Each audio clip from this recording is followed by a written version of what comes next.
Muy bien. Bueno, bienvenidos a todos. Vamos a seguir dando admisión a las personas que están queriendo entrar.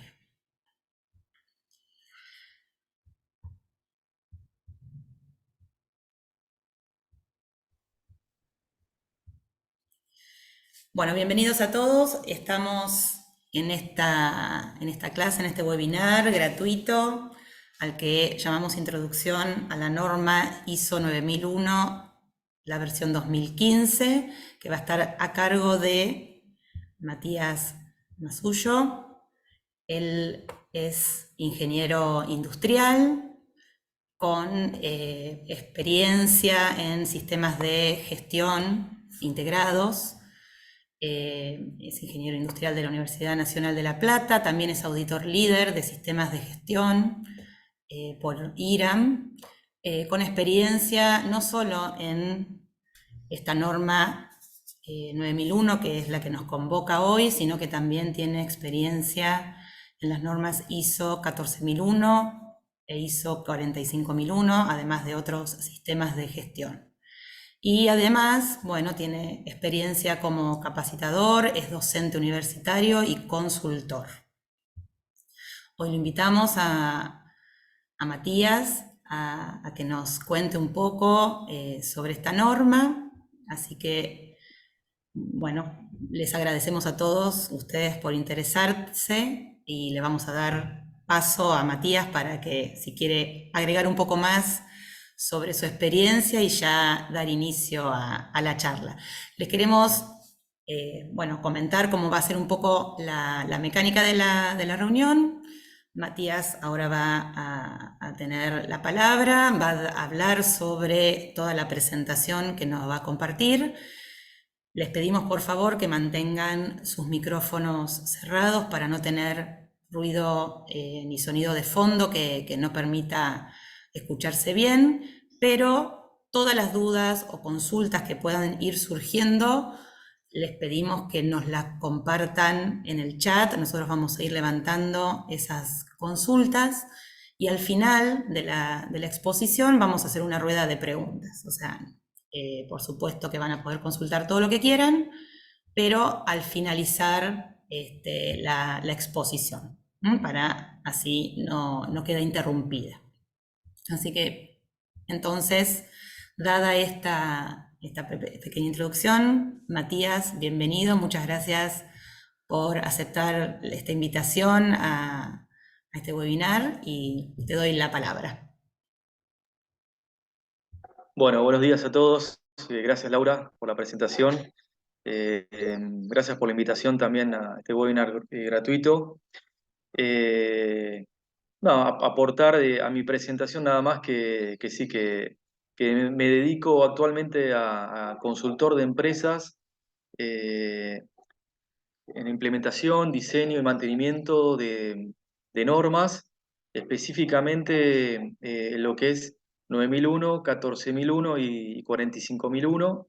Eh, Básicamente, ahora como vamos a ver en lo que es esta introducción, van a ver que la norma se aplica eh, no solamente a empresas de manufactureras o de productos, sino que también está también diseñada ya hace unos años a la parte de servicios, que eso fue un cambio muy grande que se hizo en la norma.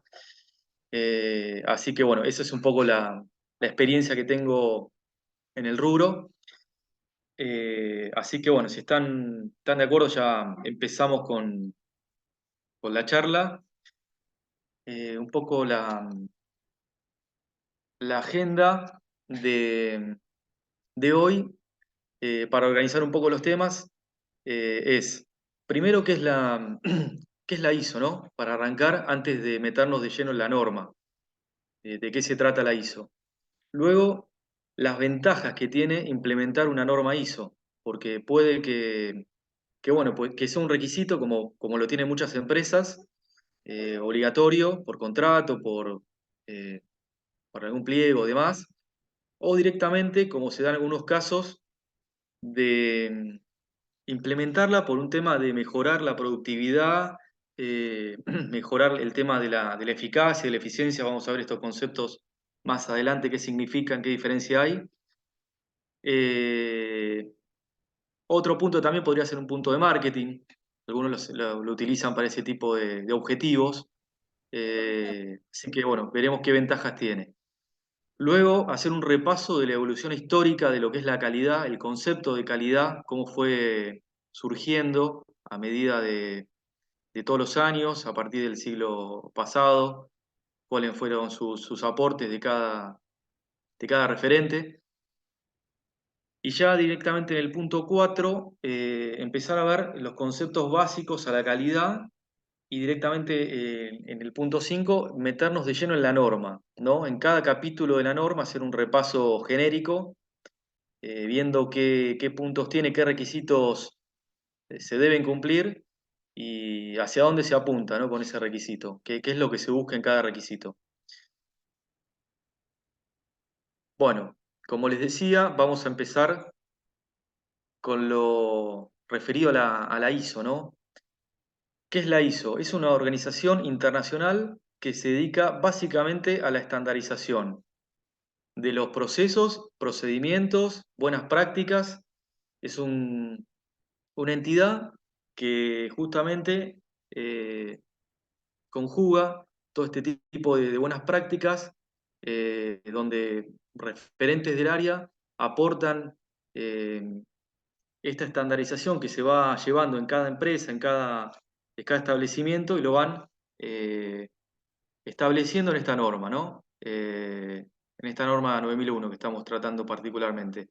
La función principal del organismo es básicamente promover la estandarización, buscar una forma única o, digamos, de alguna forma, para decirlo de alguna manera más práctica, que todas las personas hagan lo mismo de la misma manera, ¿no? Repetir un proceso de la misma manera.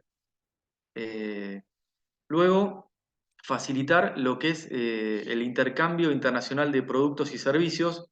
Si uno compra un producto que está certificado bajo ISO 9001 en Estados Unidos y compra el mismo producto que también está certificado ISO 9001 en otra parte del mundo, en Italia, en España, en donde sea, esta norma garantiza de que está cumpliendo con los mismos requisitos y que la calidad y el parámetro, la medida de calidad es la misma. Eso es lo que busca esta organización. Y tanto, como les dije al principio, que si bien se aboca a los productos y a los servicios, también está focalizada en empresas públicas y privadas. Así que el alcance es bastante abarcativo, por lo que se ve. Un poco de historia de lo que es la Organización Internacional de Estandarización. Tiene la sede en Ginebra, en Suiza. A su vez está integrada por 150 países actualmente, de las cuales desarrollaron al día de hoy 18.000 normas. Particularmente el Comité 176 es quien trata el tema de la ISO 9001, que básicamente está abocada a los sistemas de gestión de la calidad. Todos los años, perdón, todos los años este comité se reúne y no necesariamente hace cambios en la norma, que ahora vamos a ver más adelante, que está estructurado este tipo de modificaciones, pero sí van viendo tendencias para preparar justamente los cambios que hay que realizar a la norma cuando apliquen, ¿no? Bueno, como les decía al principio, las ventajas de cumplir con las normas ISO, ¿no? Hay muchas ventajas. La primera, particularmente de la norma ISO 9001, que está abocada a la satisfacción y a los sistemas de gestión de la calidad, la primera ventaja que tiene y lo que busca la norma es la satisfacción del cliente. Van a ver que todo lo que se hace con la norma, todo lo que se aplica a la ISO 9001 está focalizado y pensando desde el cliente. Todo se construye desde esa manera. Eso después está aparejado implícita y explícitamente muchas cuestiones, ¿no? Reducción de costos en procesos, la conformidad legal bueno, de requisitos legales o regulaciones que cada empresa o cada rubro contenga, la mejora de los riesgos en cada uno de los procesos y en cada área o gerencia, y el crecimiento en el mercado, porque cuando uno va satisfaciendo y va reduciendo los costos, es más competitivo y hace que eh, eh, crezca justamente su participación en el mercado, tanto en la venta de productos o de servicios. Bueno, pasando por la historia de la calidad, esto comienza básicamente a principios del siglo pasado, donde hay dos personajes particularmente que han motivado, incentivado lo que es el concepto de calidad.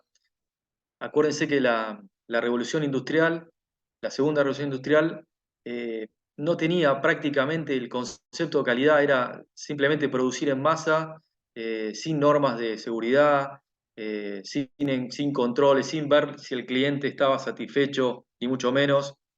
Entonces, acá hay un cambio importante en el paradigma de la producción y de la prestación de los servicios. Esto comienza con Shigeo Shingo, que es un japonés que empezó a trabajar este tema de la calidad en la fábrica Toyota en Japón, donde empezó a ver cuestiones de eh, stock cero, ya en este momento ya se pensaba en eso, eh, controles intermedios en la producción, es decir, no esperar a realizar toda la fabricación, sino meter controles iniciales, intermedios, para justamente que el desperdicio, que más adelante vamos a ver que es un punto importante de la norma, eh, se reduzca o se elimine. Al mismo tiempo, Edward Deming, que también pionero en este tema, empezó a hacer aportes en el ámbito de la calidad, particularmente en una metodología que también en breve vamos a nombrar, que es el ciclo de Deming o el ciclo de mejora, donde él básicamente diseñó este método. Luego aparece Ishikawa, también como precursor de lo que es el análisis de causas bueno, de fallas, de desvíos que se fueron dando en los procesos. Eh, Básicamente la herramienta eh, más conocida de él es el método Ishikawa o la espina de pescado, donde bueno, se analizan también las causas de- de desvíos. Después, más adelante, vamos a ver este tema. Joseph Juran también aparece como un protagonista. Esta persona también empezó a focalizar más que nada en la parte de la satisfacción del cliente, ¿no? Poco va surgiendo las bases de la norma 9001, ¿no? Con él. Luego de la Segunda Guerra Mundial, acá hay un cambio muy grande, la posguerra, sobre todo en Japón, país devastado, empiezan a pensar en los recursos, básicamente, en la optimización de los pocos recursos que tenían. Entonces Taguchi empieza a ver la parte estadística, el control estadístico de los procesos, empieza a medir bueno, el desempeño de los procesos, cómo mejorarlos, eh, empieza a focalizar también lo que es la aplicación del enfoque por procesos, no tanto por áreas o por departamentos, un método muy tradicional que era difícil de medir el desempeño y muy difícil también de alinear objetivos, ¿no? Cuando uno tiene objetivos por departamentos es muy difícil después integrarlo a algo estratégico. Entonces, este método, este enfoque por procesos lo que hace es justamente facilitar el cumplimiento colectivo de una organización. ¿Cómo sigue esto? Luego del aporte de Taguchi, empiezan a surgir también cuestiones de competitividad entre Japón y Estados Unidos, básicamente, ¿no? Porque Japón empieza a ser pionero en esto de la calidad y empieza a ganar mercado en empresas, sobre todo automotrices. Entonces, Estados Unidos se da cuenta de esta tendencia ¿Y qué hacen? Empiezan a llamar a los especialistas japoneses a trabajar a Estados Unidos. Entonces empiezan a aparecer las fábricas de Toyota, algo impensado en Estados Unidos. Y esa aparición es como una transformación que se hace ya a nivel internacional, ¿no? Y todo el mundo empieza a adoptar esta disciplina o esta metodología de Toyota que ya trasciende, digamos, el país. Y bueno, básicamente ese es el puntapié, digamos, inicial para lo que es la ISO, ¿no? Después de ahí empiezan a aparecer las normas, que ahora vamos a ver específicamente cuál es la primera y qué revisión tiene. Eh, pero a partir de ahí explota todo y ya todas las empresas empiezan a adoptar la norma ISO como eh, ventaja competitiva en ese momento. Ya ahora no lo es una ventaja competitiva, ahora es como uno cuando le dicen que tenés que estudiar inglés, que ya no sos competitivo, sino lo tenés que ya tener como una base. Y la ISO actualmente es así, la 9001 sobre todo. Ya es una base. Una empresa que no tiene ISO ya está como mal vista. Eh, en cambio, en ese momento, en el año 94, era una ventaja competitiva. Una empresa que estaba certificada con 9001, bueno, se podía decir que trabajaba bien, que tenía controles, sobre todo la calidad, que pensaba en el cliente, que tenía gestión de quejas, reclamos, tenía tiempos medidos, tenía índices bueno, para ver el desempeño de la organización, ¿no? Cuando más adelante vamos a ver los capítulos, vamos a ver que uno en la norma siempre se basa en evidencia. Y cuando uno le preguntan, ¿cómo estás con determinado proceso? ¿Cómo estás con determinado eh, método o control? Siempre tiene que responder con un indicador, que es el fin de un proceso, ¿no? Entonces, lo que hace la ISO justamente es fomentar evidencias y fomentar mediciones, ¿no? Siempre hablando de la parte cuantitativa y dejar de lado la parte eh, de opiniones o subjetivas. Vamos a pasar un poco a lo que es el concepto de conceptos básicos de calidad, asociados con la calidad. Bueno, si ustedes preguntan qué es la calidad, es muy amplio, ¿no? El término, pero la norma ISO, la 9000, que es la parte de vocabulario, la 9001 es la norma que tiene los requisitos que se certifican. Eh, Tiene una definición, que es la que se indica en esta diapositiva. La calidad es el grado en el que un conjunto de características inherentes a un producto o servicio cumple con los requisitos. O sea, son todas las características que nosotros definimos para ese producto o servicio en base a lo que el cliente quiere o necesita. Y bueno, fueron cumpliéndose de acuerdo a todos los procesos o a todas las intervenciones que hicimos en nuestra empresa para llegar al producto final o al servicio final. ¿Qué es la gestión de la calidad?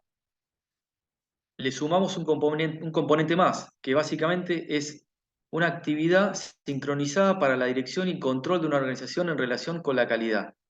Es una serie de procesos que están vinculados entre sí, sería como un engranaje en un reloj, donde cada proceso, cada departamento es un engranaje y forman un sistema de hecho, y si falla un engranaje, falla todo el sistema. Eso está medido como gestión de la calidad. Y la satisfacción del cliente es la percepción que tiene el cliente sobre el grado en que se han cumplido los requisitos que nosotros dijimos que íbamos a cumplir en la primera definición, básicamente, ¿no? Por eso es importante este ida y vuelta, que la norma tiene un capítulo exclusivamente de la satisfacción con el cliente, con el usuario, ¿no? Cuando uno por ahí dice, bueno, no, mi producto es bueno o mi servicio es bueno porque no se queja nadie, no tengo reclamos, la verdad que funciona todo bárbaro. Un error pero garrafal porque la gente no se quejan todos, los usuarios no se quejan todos. Por ahí justamente tenemos un usuario, un cliente muy enojado que no se quejó y deja de comprar el producto porque está enojadísimo, es malo, no le dimos el tiempo de respuesta, no cumplimos con los requisitos y demás. Entonces la ISO 9001 va más allá de eso, haciendo alguna encuesta, teniendo una comunicación directa con el cliente, pidiéndole una revisión de los requisitos en el diseño del producto, haciéndolo partícipe. Entonces, ahí es el valor agregado que aporta esta norma, ¿no? Es decir, no quedarse solamente con que no se quejó nadie, no tuvo ningún reclamo, sino ir más allá de eso. Bueno, acá los dos conceptos fundamentales de donde está basada esta norma, ¿no? La eficacia y la eficiencia. Unas palabras muy parecidas, pero que significan, no son tan similares, ¿no? Por lo que abarcan. La eficacia básicamente es cuando uno logra el objetivo de un proceso, ¿no? Uno tiene un objetivo que cumplir, bueno, ¿se llegó al resultado o no? ¿Sí o no? O tenés un porcentaje que cumplir, lo alcanzó, lo superó, básicamente es la resolución del resultado. La eficiencia es eso mismo, pero ¿a costo de qué? O sea, ¿a qué costo? ¿Cuánto me salió hacer ese producto? ¿Cuánto me costó llegar a ese resultado? Bueno, entonces acá lo que entra en juego son los recursos, la mano de obra, la materia prima, la energía, la información. Eso es lo que requiere la eficiencia. Y la conjunción de la eficiencia con la eficacia es la efectividad.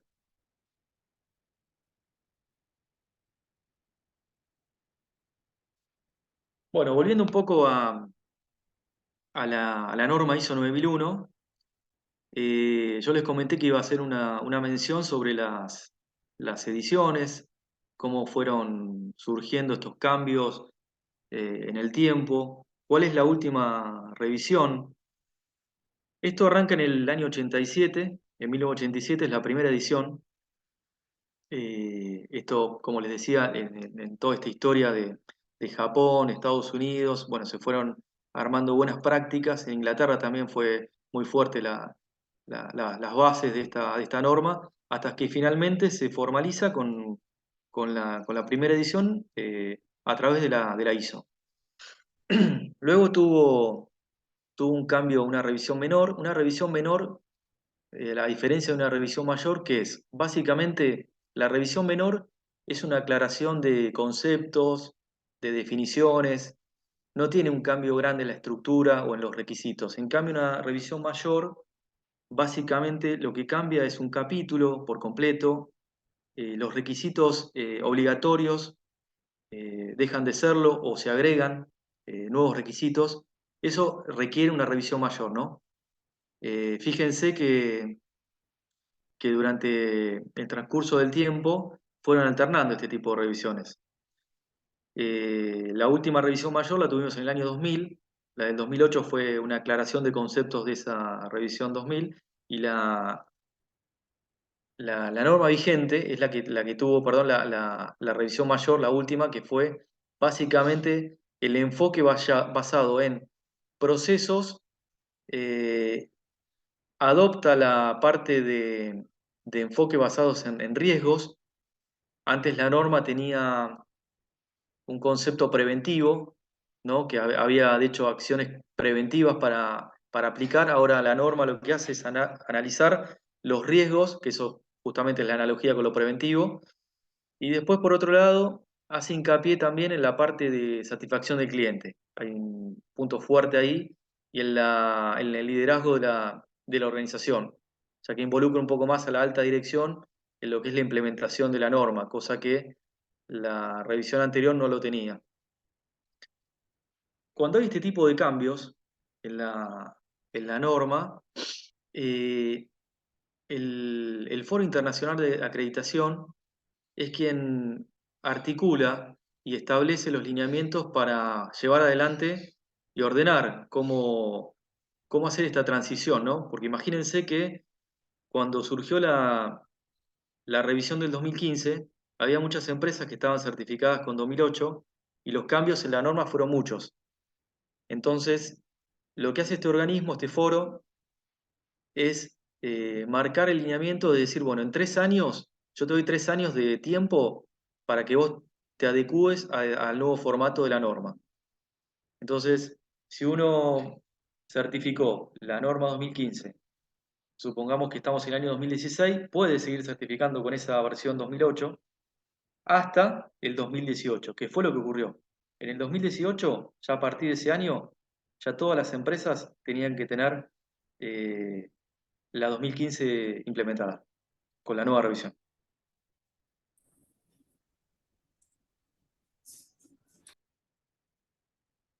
Nos vamos a meter ya directamente en lo que es la norma ISO 9001, 2015. Eh, la norma tiene 10 capítulos. Los primeros 3 son generalidades, no son requisitos, por decirlo de alguna manera. El primer capítulo está orientado a lo que es el objeto y el campo de aplicación, o sea, eh, básicamente sería el alcance que uno le quiere dar a su sistema de gestión. Acuérdense que un sistema de gestión es bastante personalizado, si bien uno tiene que cumplir con los requisitos de la norma, que ahora los vamos a ver, pero uno define el alcance, uno define, bueno, hasta cuándo, hasta qué proceso yo voy a certificar, porque esto puede ser escalable, ¿no? Uno puede empezar con el proceso, supongamos, la fabricación de un producto, puede empezar con el proceso principal, que sería la fabricación, y la parte de ventas, y después agregar tema de compras, el tema de recursos humanos, áreas de soporte. Eso no necesariamente cuando uno implementa la norma tiene que hacer tiene que implementarla en el 100% de la empresa, sino que puede ir eh, agregando, adicionando año a año o el periodo que ustedes consideren eh, un alcance mayor. El punto 2 se refiere a la parte normativa de, bueno, de normas que están vinculadas entre sí con la 9001. En el último cambio que estábamos viendo en el 2015, como cambio también importante que se dio, es que los capítulos de las normas, tanto de la 9001, 14001, 45, que la 14001, hago una aclaración, es la que refiere al sistema de gestión de medio ambiente, y la 45001 a lo que es Eurohigiene, hicieron un cambio muy importante que todos los capítulos de estas 3 normas coincidan. Entonces, ¿qué hace eso? Que cuando uno tiene implementada la 9001 y quiere adicionar la 14000 o la 45, ya es mucho más fácil, porque hay muchos puntos que son comunes. Por ejemplo, la parte de liderazgo, la parte de áreas de soporte, eso ya está como integrado. Entonces, eso lleva a hacer un sistema de gestión integrado. Nosotros empezamos con la 9001 como sistema de gestión de la calidad. Ahora, si yo le adiciono una norma o dos, va a ser mucho más práctico y más fácil de implementar, porque, como les decía, tienen capítulos en común donde particularmente nos vamos a tener que focalizar en la parte más bien operativa o de revisión, y mucho de soporte o parte de planificación estratégica y de riesgos, eso está compartido. Por lo tanto, si uno ya lo tiene implementado con la 9001, es muy fácil también de integrarlo con estas 2 normas que se pueden adicionar. Y eso se llama sistema de gestión integrado de normas. Volviendo a los capítulos de la norma, el capítulo 3 está destinado a la parte de términos y definiciones. Básicamente es un glosario bueno, con términos específicos que van a encontrar en la norma, donde bueno, tienen definiciones como la que yo mencioné al principio, como lo que es la definición de la calidad, sistema de gestión. Eso justamente fue sacado de ese capítulo. Bueno, acá sí pasamos a lo importante, ¿no? A lo certificable. Uno cuando recibe un auditor de IRAN, de Bureau Veritas, del TÜV, de cualquier organismo certificador, la persona básicamente audita estos capítulos, ¿no? A partir del 4 al 10, la persona empieza a verificar lo que nosotros dijimos que tenemos como sistema de gestión en funcionamiento e implementado, Bueno, cumple con esto, ¿no? Con esto que marca la norma. Básicamente, el capítulo 4 hace referencia al contexto de la organización. Ahora nos vamos a meter un poco en detalle para que vayan viendo los ítems que tiene cada capítulo. El capítulo 5, liderazgo. El 6, planificación. Capítulo 7, soporte. 8, operación. El capítulo 9, evaluación del desempeño. Y el capítulo 10, la mejora. Antes de pasar a los capítulos, a la apertura de cada capítulo, quisiera hacer una mención a esta metodología. ¿Se acuerdan que la primera o segunda persona que apareció en esa línea de tiempo de la evolución histórica de la calidad era Deming? Bueno, por este motivo, Deming está visto como un gurú o un padre de la calidad, porque esta persona lo que hizo es diseñar este método que se llama ciclo de Deming o ciclo de mejora o ciclo PDCA por la sigla, donde la norma en sí, la norma 9001, está sustentada sobre este ciclo de mejora, ¿no? Uno, lo que marca este ciclo es que primero tiene que planificar lo que va a hacer, ¿no? Supongamos que vamos a implementar la norma ISO 9001 en una empresa. Lo primero que hace es planificar. Bueno, planifico, ¿qué voy a hacer? Voy a hacer un diagnóstico de cómo está la empresa, qué documentación hay, cómo está la competencia de las personas, bueno, cómo es la planta, si fuera una planta productiva, cómo son las oficinas, si fuera un servicio. Empieza a planificar para tener un diagnóstico, una visión de cómo está la situación y de ahí en más hacer una planificación para empezar a diseñar las etapas para cumplir con los requisitos de la norma. Bien, luego de la planificación, ¿uno qué hace? Implementa, realiza, sería el hacer. Empieza a implementar ese plan, donde sería el segundo cuadrante, y luego lo natural es controlar que esa implementación se esté cumpliendo conforme al plan y que no haya desvíos de tiempo, de calidad, de costos. ¿Qué pasa cuando uno encuentra desvíos? Tiene que actuar, que sería el cuarto cuadrante. Y así se va repitiendo todo el ciclo. Esto en realidad lo hacemos implícitamente en nuestra vida. Uno, con lo menor que haga, no sé, una compra, lo que sea, uno planifica, uno hace, uno controla, evalúa y actúa. Es algo que está en nuestro ADN. Lo que pasa es que, bueno, uno por ahí no lo hace tan estructuradamente, pero fíjense que esto lo hace, uno lo hace cotidiano. Y este ciclo de mejora, como les decía, la norma se basa en este ciclo. Fíjense que cada capítulo que yo les presenté recién, en estos 10 capítulos, los primeros 3 es el planear, definir el contexto. El contexto ahora lo vamos a ver bien, pero básicamente una empresa es un sistema abierto, interactúa con el exterior y ese exterior tiene un impacto inmenso en la empresa. No sé, llevo un caso, la parte económica, la inflación. Fíjense el impacto que tiene una industria hoy en día. La parte política, la parte de medioambiental. Todo interactúa con la empresa y eso requiere constantemente analizar el contexto y analizar el contexto externo e interno. Ahora vamos a ver qué herramientas hay para analizar ese contexto. Luego, el planear también implica el capítulo 5 y el 6, el liderazgo, comprometer a la alta dirección en la implementación, en el mantenimiento del sistema de gestión y en la planificación.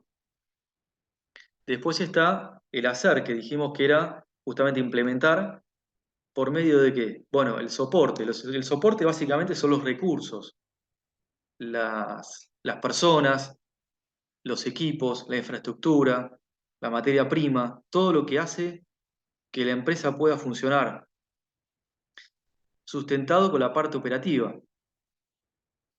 Finalmente está el capítulo 9, que es la verificación, es la evaluación del desempeño. mediante índices, encuestas de satisfacción, auditorías internas. Acá estamos verificando de lo que estamos haciendo en el capítulo 7 y 8 se cumpla con lo que nosotros planificamos en el 4, 5 y 6. El ciclo de esto termina con el capítulo 10, que es la mejora. Por un lado es el tratamiento de las no conformidades y las oportunidades de mejora, y después cómo nosotros insertamos dentro de un plan de trabajo todo este tipo de cuestiones que fuimos identificando o detectando en la verificación. Por ejemplo, podría ser en una auditoría interna. La salida de una auditoría interna básicamente son hallazgos, no conformidades, oportunidades de mejora. Todo eso conlleva a acciones. Bueno, es actuar. Acá nos metemos de lleno en lo que es el capítulo 4, ¿no? Lo que voy a mostrar acá, básicamente, de manera genérica, cada componente del capítulo 4 y cuál es el objetivo que tiene este componente. Como dijimos, el contexto de la organización, una empresa es un sistema abierto, es un sistema que constantemente los cambios que se generan en la parte medioambiental, en la parte política, socioeconómica, tecnológica, va modificando lo que uno planifica. Imagínense ustedes si nosotros nos focalizamos en la parte interna de la empresa, ¿no? Como que sería todo cerrado. Si yo hago un plan de trabajo, implemento, eh, controlo y actúo. Y no me fijo en el exterior. Un gran error. O sea, tendría que estar justamente analizando lo que está pasando afuera, sobre todo con la competencia también. Entonces, ¿cuál es la herramienta madre, por decirlo de alguna manera? No digo la única porque hay un montón, pero por ahí la principal para implementar el análisis de contexto, el DOFA o FODA, por la sigla, ¿no? Cada sigla significa fortalezas, amenazas, oportunidades y debilidades.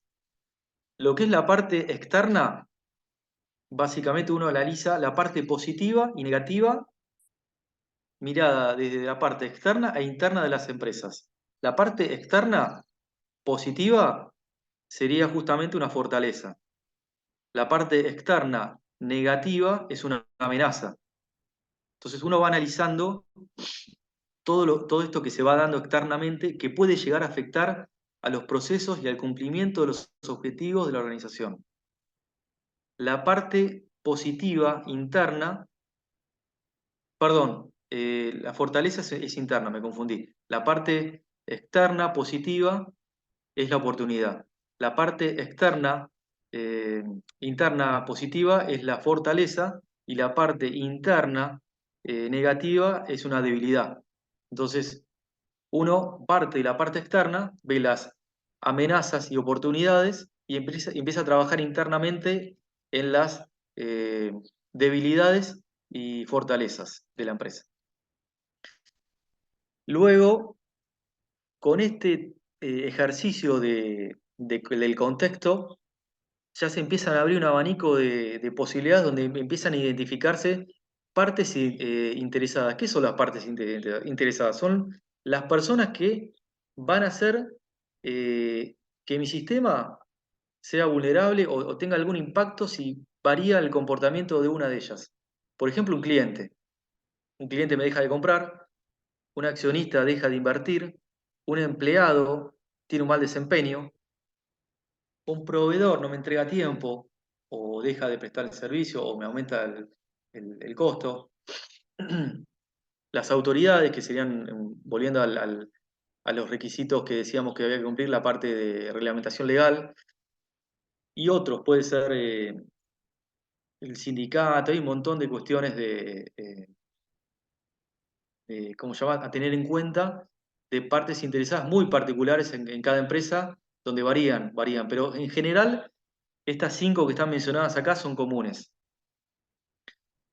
El alcance es el que nosotros definimos en el capítulo 1, o mejor dicho, ahí es el lineamiento, nosotros en el 4.3 definimos el alcance, que como les decía, puede arrancar en el 100% de los procesos de la empresa o segmentarlo, es decir, arranco con la parte productiva del servicio y después voy adicionando la parte de soporte.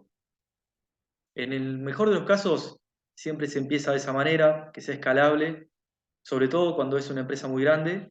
Por ahí con una pyme no, una pyme ya directamente conviene implementarlo todo junto, porque muchas veces las personas son multifacéticas y hacen de todo un poco, entonces directamente se hace el 100% del alcance de los procesos. Y volviendo a los ítems del contexto de la organización, uno también va definiendo en ese alcance qué procesos van a incluir dentro del sistema de gestión de la calidad, donde básicamente se define el nombre del proceso, qué entradas tiene y qué salidas tiene. Y ahí van vinculando que cada salida de un proceso puede ser la entrada de otro. Y así como les hablaba de este engranaje, donde todo funciona como un sistema. Eso es lo que se busca con la parte de proceso, ¿no? Que todo esté vinculado y que un impacto positivo o negativo, bueno, repercute obviamente en el proceso antecesor o el que le sigue. Bien, pasamos al capítulo 5, liderazgo. Siempre la parte de ese ciclo de Deming, el primer cuadrante, la planificación. Acá lo que se define básicamente es el objetivo de la alta dirección, o sea, cómo va a definir la política de la calidad este, este documento, bastante conocido en algunas empresas, pero bueno, que define el rumbo de la organización, ¿no? Acá se dice a dónde se quiere ir. Sería como una traducción de la planificación estratégica. Eh, los accionistas o los gerentes generales o los dueños de las organizaciones planifican estratégicamente el rumbo. Imagínense como, no sé, un barco donde tiene un rumbo hacia dónde llegar en 3 años, una visión de la empresa.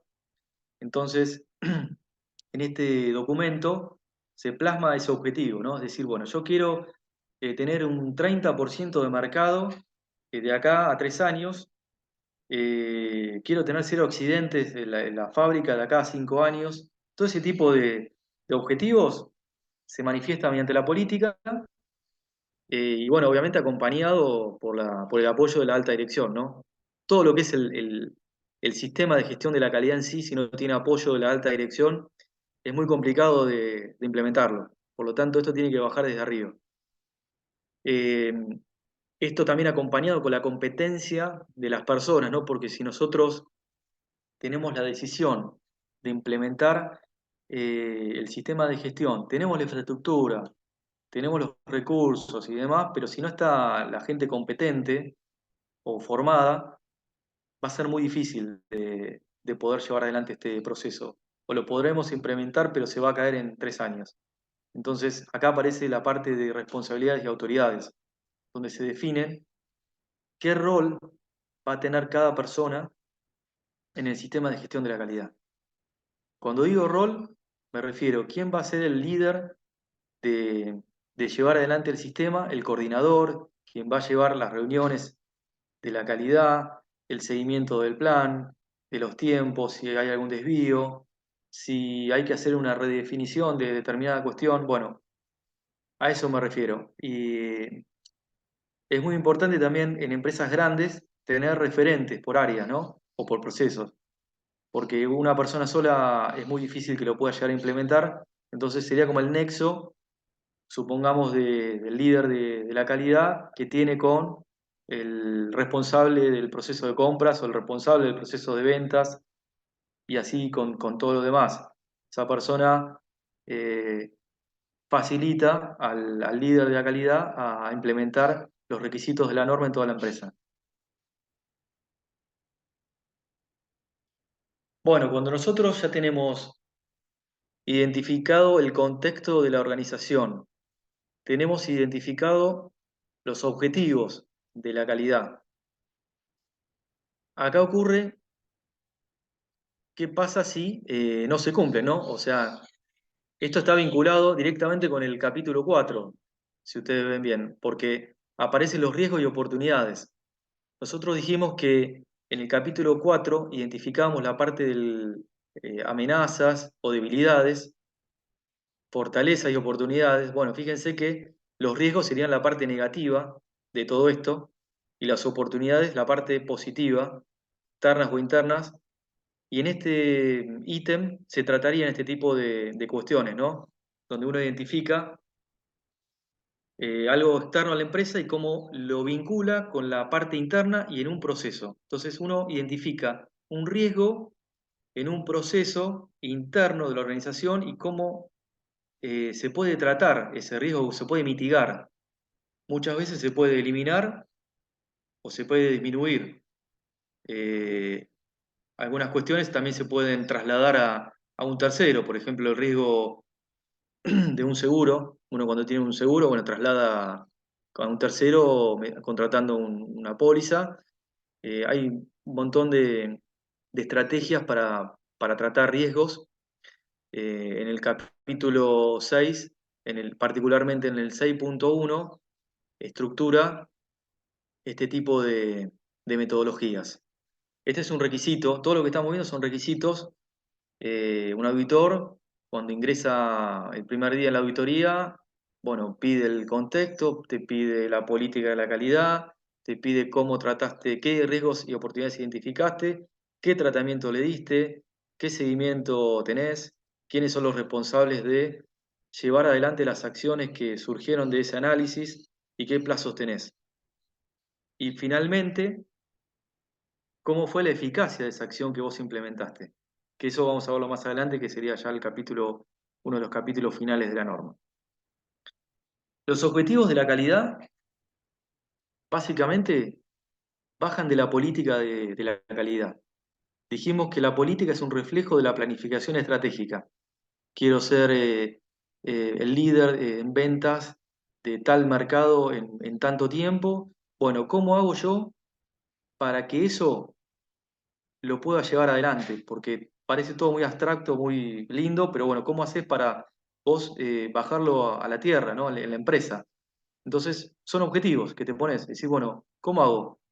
Bueno, primero tengo que reducir los costos. ¿Cómo hago? Empiezo a meterme en los procesos, empiezo a ver el desperdicio que tengo, me empiezo a meter con la parte de la competencia del personal. Si tengo atención al público, bueno, lo voy a capacitar para que tenga una mejor atención, para que no genere reclamos o quejas, que justamente los tiempos de quejas y reclamos sean los mínimos, tener objetivos, mediciones sobre esos tiempos, encuestas de satisfacción. A eso refiere los objetivos de la calidad. Todo está vinculado con indicadores. La gestión del cambio, que si bien no tiene mucho que ver con los primeros dos, pero sí tiene que ver con la planificación, es cuando nosotros hacemos un cambio grande que repercute en el sistema de gestión. Podría ser, supongamos que tenemos una pyme que fabrica determinado producto. Bueno, vamos a ampliar la capacidad de producción y vamos a colocar una planta fabricadora. Entonces, eso es un cambio que va a tener el sistema de gestión. Básicamente, este punto lo que hace es diagnosticar cómo estaba la situación, se analiza si es viable o no, se acciona y después se evalúa. Esto más que nada lo que facilita es la identificación de riesgos y oportunidades.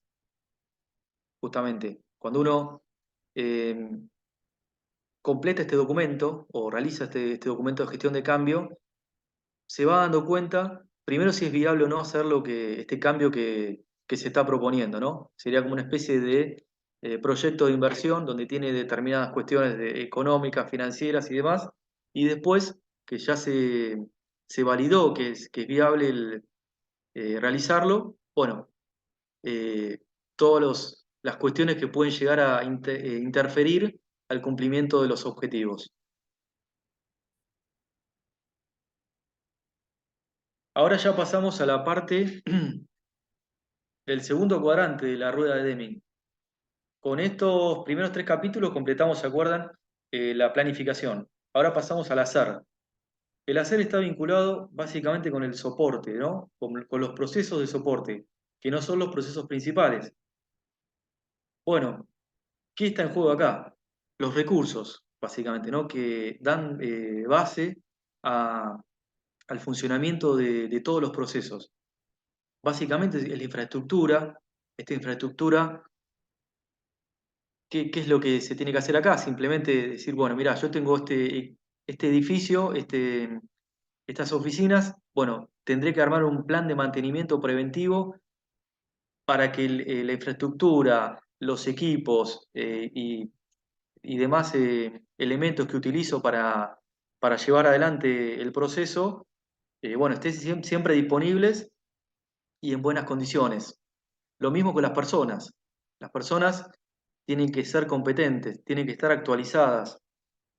Hay muchas herramientas, generalmente uno lo que hace es evaluar la competencia a fin de año, eso depende de cada empresa, tiene una frecuencia determinada, generalmente es cada un año, y bueno, da un resultado donde se compara con el perfil de puesto, que se acuerdan que en el capítulo 5 estaban los roles y responsabilidades. Ese es el momento de definir el perfil de puesto, qué competencia tiene que tener. En esta instancia lo que hacemos es la medición de la realidad de la persona competente, qué competencia tiene, y lo compara con ese perfil. Y ahí te da una brecha. Esa brecha genera una capacitación, genera armar un plan de capacitación. Después lo mismo con la parte ambiental.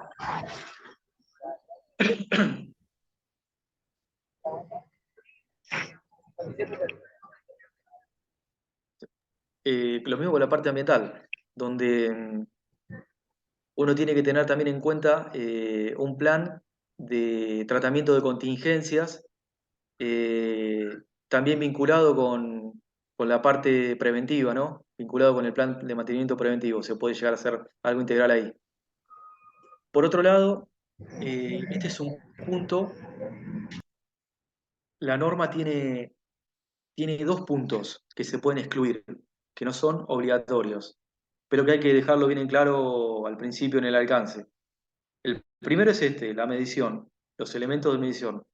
Puede ocurrir de que empresas de servicio o productivas también no tengan elementos de medición, o sea, que no tengan ningún calibre, no tengan ningún torquímetro, no tengan nada que requiera una revisión periódica para ver el estado o el funcionamiento de ese elemento, que es quien valida, digamos, determinado proceso, determinado resultado de un proceso.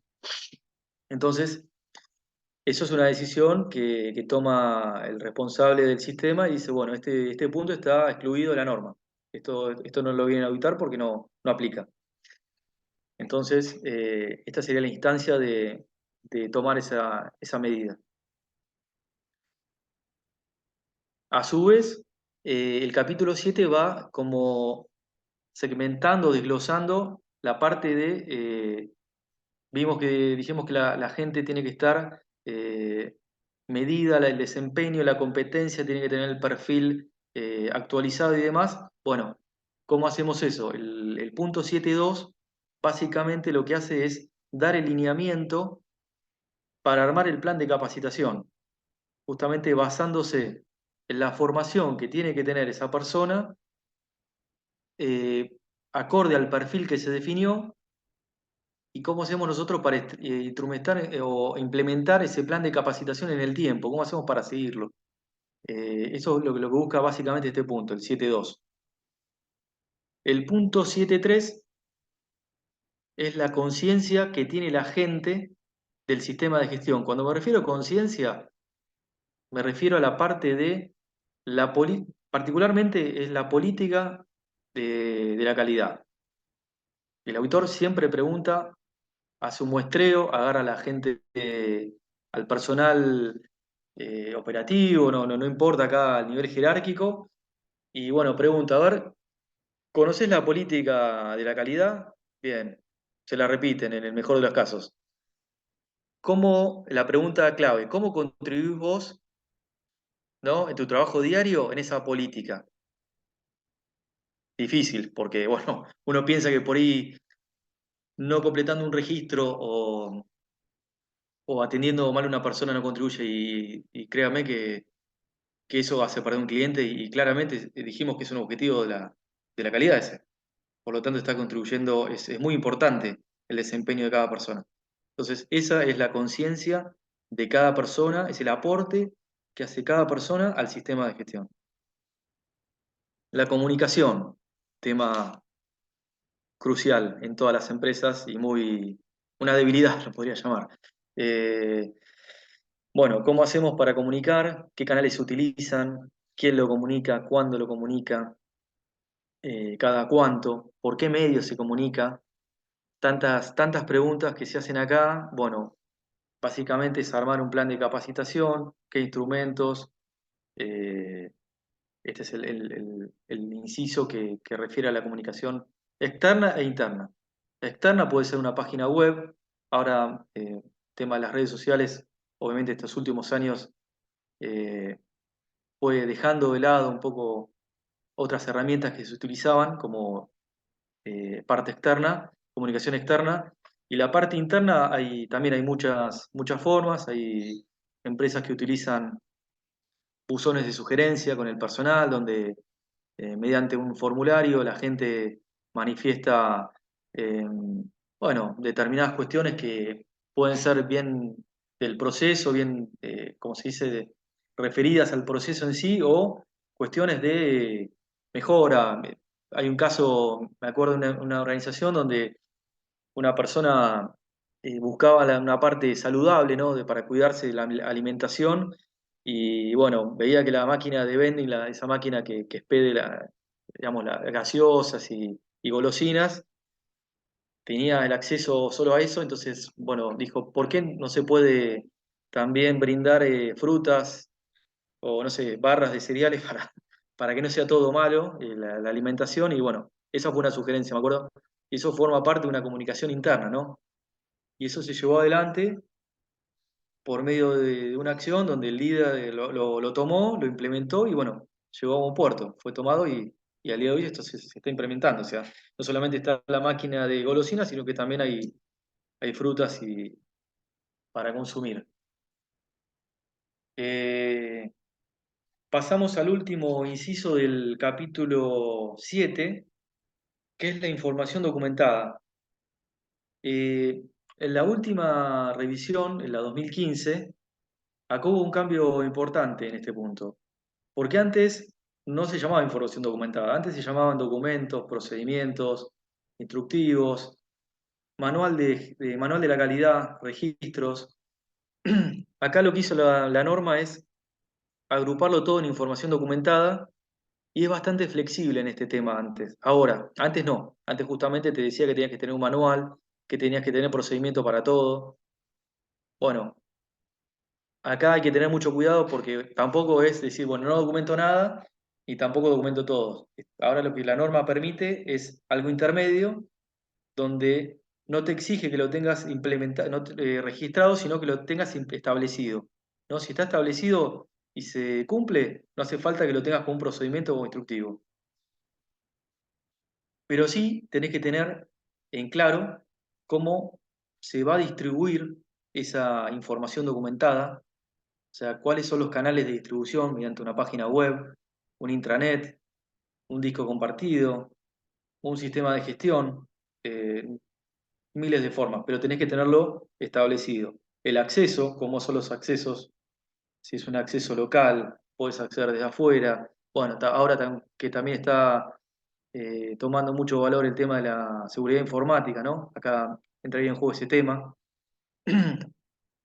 La parte de protección, justamente vinculada al acceso y la protección de los datos, el almacenamiento de la información, cómo lo almacenás en un disco compartido, hay un backup de ese disco compartido, hay una frecuencia de control, dónde lo almacenan, si está en un software, esa información la tiene un proveedor, ¿cómo me garantiza de que esa información no se va a perder?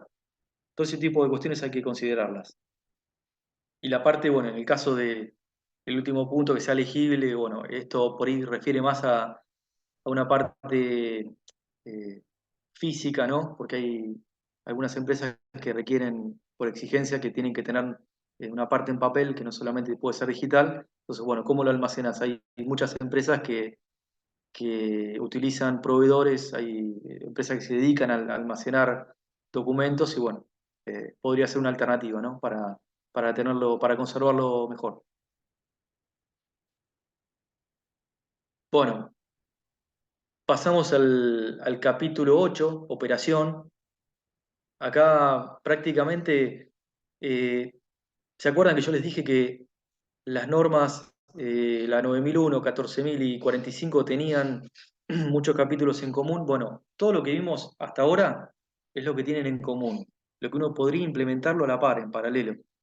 Acá es donde uno ya tendría que desglosar o segmentar cada una de las normas, ¿no? La parte operativa, pues es muy específico, entonces empieza a definir el producto, el servicio, el control de los procesos, cómo van a ser los controles al inicio, eh, voy a tener tantos controles intermedios, en el final también, eh, acá ya empezás a ver la parte de diseño y desarrollo, otro punto, junto con el de elementos de medición que se puede excluir. El inciso 8.3 es un punto excluible, es un requisito no aplicable, se llama para la norma, donde justamente una empresa que revende o no tiene diseño, no tiene desarrollo, revende un producto, digamos, una materia prima y demás, básicamente este punto no es aplicable, porque no diseña nada, no desarrolla nada, simplemente eh, digamos, tiene una organización, una parte operativa, pero no, este punto se tiene que aclarar como requisito no aplicable. Si me voy a la parte del software, claramente es el corazón del proceso, ¿no? El diseño y desarrollo. Así que fíjense la variabilidad que hay en cada uno de los rubros, ¿no? Esto no es genérico. Tenés que analizar cada rubro, cada empresa y ver cómo aplica en cada caso. El punto 8.4, productos y servicios externos, es lo que se llamaba antes como compras. Acá básicamente está la evaluación de los proveedores. Muy importante, un punto muy importante de la norma, la evaluación de proveedores, donde uno anualmente evalúa cómo fue el desempeño, cómo fue el costo de los productos, si fueron respetados los tiempos, los plazos.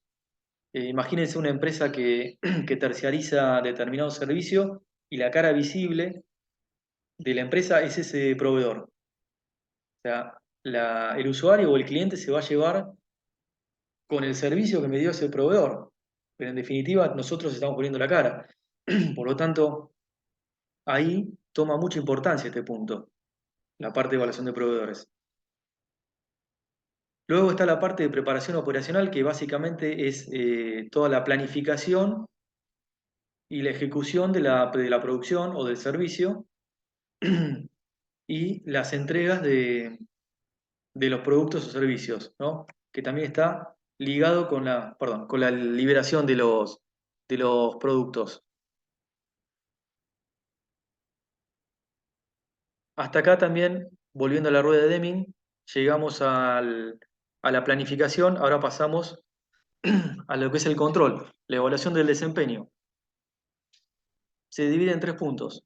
El primer punto es el monitoreo, la medición, análisis y evaluación de los procesos. Básicamente uno lo mide por medio de indicadores, como dijimos al principio. Todo proceso termina en un indicador. Es la única forma que tenemos nosotros de medir el desempeño, de poder actuar. Si no se mide, no se puede controlar y no se puede mejorar. Por lo tanto, la medición es clave. Eh, Justamente todo termina en lo que es particularmente en la 9001, en la satisfacción del cliente, ¿no? Uno tendría que apuntar todos los indicadores internos de los procesos tienen que terminar o estar vinculados en la satisfacción del cliente. El punto 9.2 está abocado básicamente a la auditoría, interna o externa. Básicamente está separado este inciso para planificar y ejecutar las auditorías y todos sus hallazgos que conllevan la implementación de la auditoría.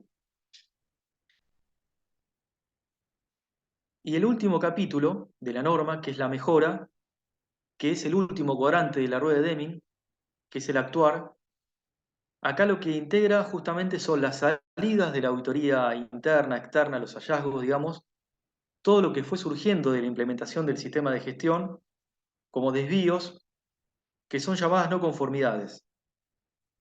Que bueno, las no conformidades se dividen en mayores, menores, de acuerdo a la gravedad que tengan, y tienen asociada siempre una acción correctiva. La acción correctiva se busca, ¿qué es lo que se busca justamente? Analizar la causa para eliminar su ocurrencia. O sea, una acción correctiva, la eficacia, es eficaz cuando no vuelve a ocurrir el desvío. Si vuelve a ocurrir, se tiene que rever la acción correctiva, porque no fue eficaz. Eso es un poco lo que busca este punto. El punto 3, el 10.3, es la mejora continua, donde justamente cuando nosotros ya tenemos el funcionamiento del sistema de gestión bastante aceitado, o sea, ya en determinado proceso ya no tenemos prácticamente desvíos o desvíos menores, bueno, ahí ya estamos en condiciones de mejorar, porque acuérdense que una mejora se aplica con algo que funciona bien, si no, no podemos mejorarlo. Primero tenemos que solucionar el problema y recién ahí estamos en condiciones de mejorar algo. Y la mejora continua, ¿continua por qué? Porque se aplica esta rueda de Deming o el ciclo PDCA, porque es continuo, porque nunca para. Siempre estás planificando, eh, implementando, controlando y evaluando, todo el tiempo, así con todo, a nivel macro y micro en la empresa. Este sería un poco el esquema, ya para terminar con lo que es el concepto de cada uno de los capítulos, de cómo quedaría la integración de cada capítulo a nivel general, ¿no? Uno arranca volviendo, repasándolo a lo que vimos inicialmente. El capítulo 4, que es el contexto, cómo está vinculado con esas partes interesadas que decíamos que influyen mucho en el entorno de la empresa, ¿no? Eso lleva a hacer un plan de la calidad, cómo comprometemos a la alta dirección, a la organización, a generar una política de la calidad. ¿Para qué? Para generar objetivos y esos objetivos que sean planificados en el tiempo, asegurando que se cumplan, justamente analizando los riesgos y oportunidades para asegurar ese cumplimiento. Después, todo eso sustentado en los procesos de soporte, que las personas sean competentes, que la infraestructura, los equipos estén en condiciones, que los equipos de medición que utilizamos para controlar también estén disponibles y sean aptos para hacer ese control, para llevar adelante una operación eh, eficaz y eficiente. Y finalmente, esa eficacia, ¿cómo la medimos? Con el desempeño, con indicadores, con la auditoría, reflejado en hallazgos que son no conformidades u oportunidades de mejora. Y eso vuelve otra vez al ciclo como una revisión en el punto 4. Acá le quería dejar una frase justamente de una persona que vimos al principio como un gurú de la calidad, que es Ishikawa, donde bueno, él indica que la calidad empieza con la educación y termina con la educación, ¿no?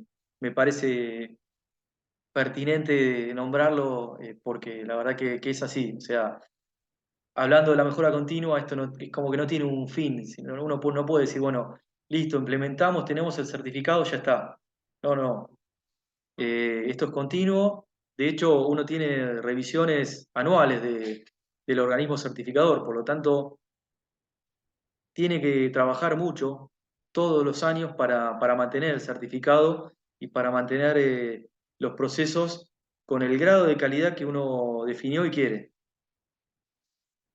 Así que bueno, hasta acá llegamos con la presentación, espero haber sido claro y si hay alguna consulta, obviamente escucho las sugerencias o lo que haya quedado de la presentación. Bueno, Matías, muchísimas gracias. Estuvo muy clara, muy completa la presentación, pero por supuesto, como dijimos al principio, al inicio de esta charla, En este momento, sí, damos la oportunidad a quienes quieran hacerte alguna consulta, hacer algún comentario o les ha quedado algún tema que necesiten retomar. Está disponible el chat o si quieren pueden abrir micrófono, pedir para activar el micrófono y hacer la consulta. Perfecto, gracias. Por ahora los comentarios son todos muy buenos, de muy interesante. Muchas gracias por la presentación, excelente presentación. Yo creo que esta última frase que nos compartís es realmente pertinente, como decías. Es importante, por un lado, yo creo reforzar el concepto de que, bueno, que en un momento puede parecer algo engorroso eh, sumergirse en un sistema de gestión, pero que a la larga en realidad lo que genera es que esta rueda y estos engranajes funcionen adecuadamente y que circule y que sea mucho más dinámico el funcionamiento de cualquier sistema. Y sobre todo justamente para encaminarse a que tanto el producto fabricado como el servicio ofrecido cada vez sea mejor.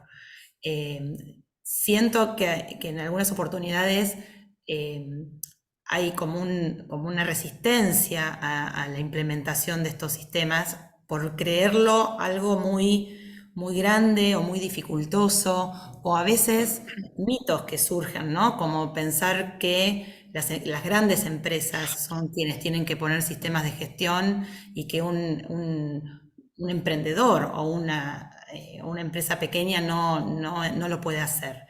Lo que sí, decime Matías si estoy confundida yo, ¿no? A lo mejor la certificación es un paso un poco lejano, pero el trabajar bajo una norma sin tenerla certificada también acelera o aceita procesos o permite que las cuestiones sean como mucho más fáciles en el día a día. A ver, no sé si me podés ayudar un poco con este concepto que tengo. Sí, sí, sí, coincido 100% con eso que decís, Laura, el tema de... Sería como allanar el camino cuando uno quiere certificar, toma esa decisión de certificar. De hecho, cuando uno va a hacer un diagnóstico en una empresa que quiere certificar y se encuentra con que por ahí tiene el 70%, 80% de la parte documentada, entonces, bueno, eso justamente facilita mucho la certificación y además lo que decís vos, o sea, más allá del cuadro, de la certificación en sí, uno trabaja mejor. De hecho, se ve también cuando uno ha visto empresas donde estaban certificadas y por un tema de costos no siguieron con la certificación, pero por un tema de no poderle pagar al organismo certificador, ¿eh? Y Mm. siguen haciendo justamente la metodología, ¿no? Implementándola. No necesariamente, muchas también está el otro tema, que lo utilizan como algo de marketing, entonces, bueno, apuntan a eso, pero no necesariamente tenés que tener el cuadro para, para poder cumplir con los requisitos, sino que uno ya es como una cultura, ya la tenés instalada en la empresa, es mantener eso, básicamente. Exactamente. Y lo mismo también con los conceptos que a veces pueden estar como confundidos o también por esta cuestión, ¿no? de cultural de las organizaciones, cuando uno habla de las auditorías y de las revisiones, que hay como una especie de miedo o de cosa, justamente, sí, de susto frente a una auditoría y no Sí, está como vista, al menos yo la veo de esa manera, como una herramienta que permite justamente mejorar. La aparición de no conformidades en una auditoría son bienvenidas porque justamente permiten que el sistema mejore en su conjunto. totalmente de acuerdo. Eso es así. Una auditoría es sobre todo en empresas donde van a certificar por primera vez, la verdad que la cara de miedo y de temor que hay es terrible, hasta que bueno, después cuando ya segundo o tercer año se dan cuenta lo que vos decís, ¿no? El clic que hacen en la cabeza de que son oportunidades de mejora, porque termina siendo eso, porque en una auditoría, si un auditor no te identifica en una no conformidad, una acción correctiva o algo, es un mal auditor, por lo tanto, siempre van a encontrar algo. Y está bien que lo hagan. Lo que nosotros tenemos que hacer es, en la autoría interna, hacer ese filtro interno para que los desvíos sean menores, digamos, para dejarlo lo menos posible al auditor, pero está claro que no tiene que ser como algo catastrófico, sino que Ni siempre algo es tomado negativo. como algo negativo, tal cual. Una Siempre herramienta lo para que tomo. ese ciclo que nos comentabas, el famoso ciclo de Deming, funcione y que todo lleve a mejor puerto, ¿no? A mejorar tanto al servicio, al producto, como también el manejo interno, ¿no? Y todos los clientes internos que uno tiene en una empresa, al personal, y bueno, y todo lo que hace también a los recursos humanos, ¿no? Esta capacitación, la formación, la comunicación, sobre todo, que a veces es una de las cosas que, como vos mencionaste también, sí, hacen como la traba a que todo funcione, ¿no? El comunicar adecuadamente y conscientemente a todos los interesados en el sistema. ¿Alguna, Ahí, ¿se escucha mi voz ahí? no sé si... Sí, sí, se escucha bien. Tenemos una pregunta de Chiara que pregunta que le había quedado una duda respecto a los aspectos que se podían excluir de la norma, que uno era la medición y no recuerda el otro, pero bueno, si podés repasar eso, Sí, Mati. claro. Sí, sí, el otro punto, requisito no aplicable, es el punto 8.3, diseño y desarrollo. Esos son los dos puntos que se pueden excluir. Eso sobre todo habías hecho el comentario cuando hay gente que por ahí, que a lo mejor o empresas que son distribuidoras y que justamente no hacen producto propio, ¿no? O, Claro, exactamente, tal cual. Cuando no requieren un desarrollo, si bien tienen como ya la receta de lo que es el proceso en sí, es un proceso más bien estandarizado, ¿no? Que además es bastante general, que no tiene algo particular como lo que es, yo siempre pongo el ejemplo, la otra cara es el software, el desarrollo de software, porque es un diseño y desarrollo particularmente para cada cliente, es el extremo total, eso. Entonces, eso termina siendo, de hecho, he participado en auditorías de software y ese punto es lo primero que te ven, o sea, eh, básicamente es el corazón de la empresa. Bien.